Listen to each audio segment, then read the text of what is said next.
أغربت الكعبة لمولده، وفاضت البشرى من وجه أمه، فأي مسك وأي لؤلؤ دري أحمر.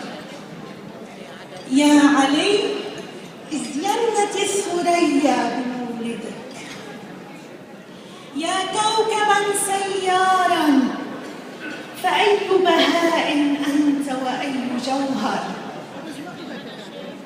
توجت التاريخ بسر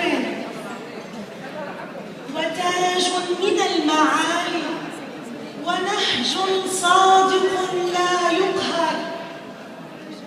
يا سيدي هذا ليس تعصبا، فحاشا لمن عرفك أن لا يهيم بحبك أكثر. أرتوي من عين الولاء لعليك أمام العالمين، بسيرته الغراء نفخر. زوج الطاهرة البتول وسيف الله المسلول، وحبيب قلبها الأزهر. يا علي لا يعرفك إلا الله وأنا، فذاك فيك قول الرسول الأطهر. باب الحكمة والعلم، وفي البيداء فارس إذا كر على العدا يسأر. حمل ذو الفقار فبرز الإيمان كله إلى الشرك كله، يصول ويلوح بلواء أصفر. ضربة علي يوم الخندق أفضل من عبادة الثقلين، بوركت من نهج قويم لا يقهر. رفع صوت الإسلام مع نبينا الأكرم، يشد على عضده، فأرعب بزنده يهود خيبر. نكتب عن سيرتك فلسفة، لنلوذ بجانب طود الضياء.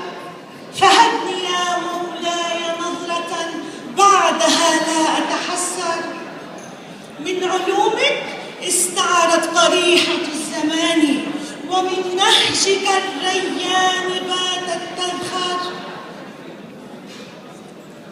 شلال حمول حليم صبور، ينابيع فيض من نهر الكوثر.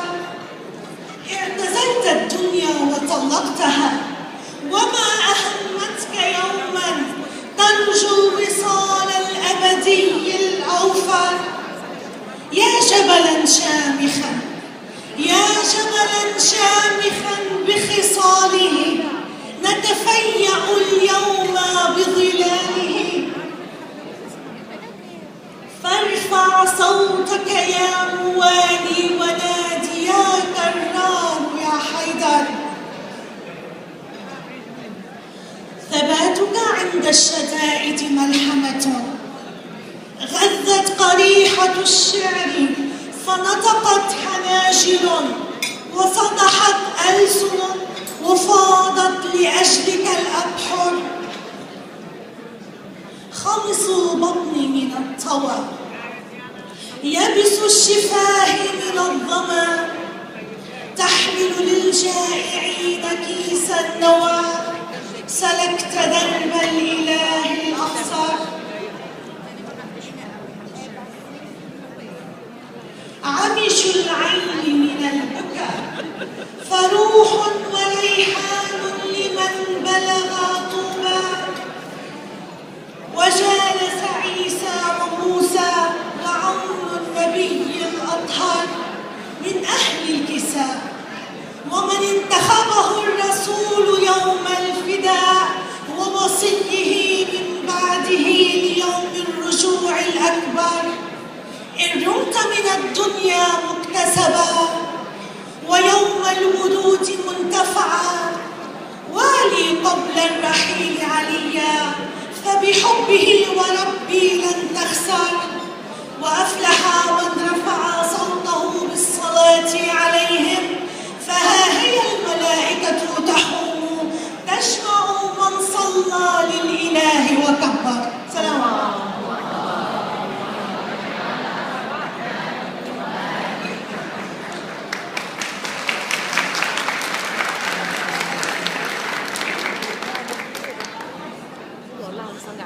شكرا